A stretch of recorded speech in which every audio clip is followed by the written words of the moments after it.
While my view may not matter, it concerns Papua New Guineans being evicted from their own land to allow foreign interests to take precedence. And I consider this matter to be very, very ignorant by our Papua New Guinean national leaders who represent our interest at the national level. Last week, we have witnessed an eviction at 14 Mile, and many lives and properties and people have been displaced. If eviction is to take precedence, then our government must be smart enough to come up with strategic plans to reallocate people to a place that maybe may not have electricity, but water is a source of life. As I am speaking now on the 13th of November, the people living on land posting 695 in Port Moresby went to court on a matter concerning eviction, and the court has given us 3 days of eviction.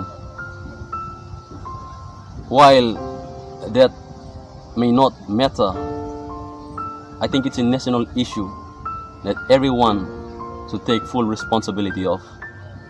Since 1975, when our country got independence, our national leaders have allowed foreign interests to come into our country.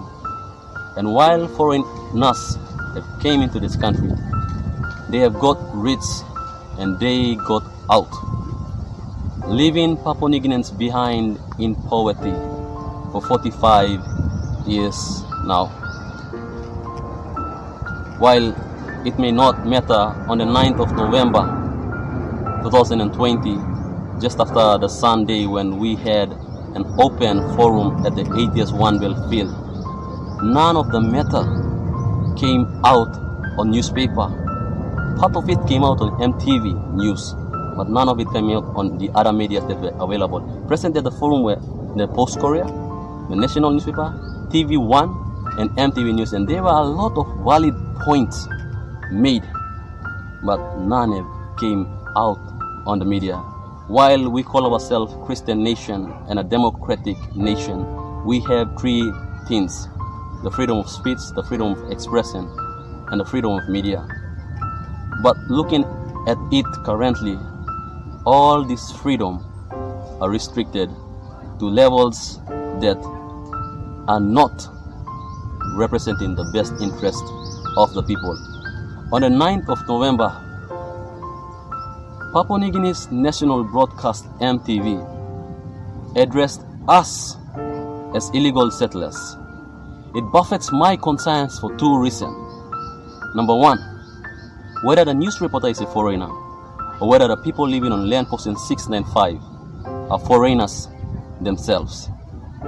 We have been labeled illegal settlers to be evicted, as if we are Chinese migrants living on Papua New Guinean land to be called illegal settlers, as if we are Indonesians caught across Papua New Guinean borders to be called illegal settlers, or as if we are sub-Saharan refugees in Papua New Guinea who have escaped from African to be called illegal settlers. It buffets my conscience. How can nationals address nationally as illegal settlers, thus ignoring native human rights and putting forward foreign interest? If the foreigner will take this land, I will say that lives will be destroyed, properties will be displaced, people will be homeless.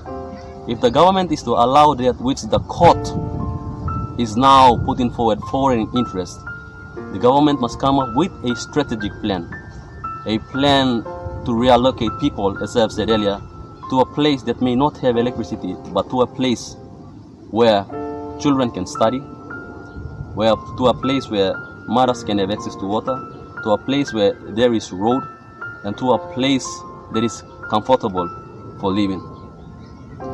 Otherwise, we will continue to allow foreign interests that will decay this nation continually.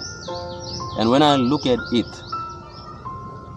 foreign interest will come and go, but the people will remain in this land in good and bad faith.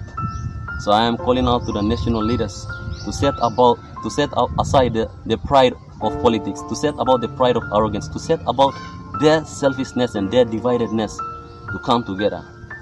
We will not progress as a nation while we are continuing to divide ourselves.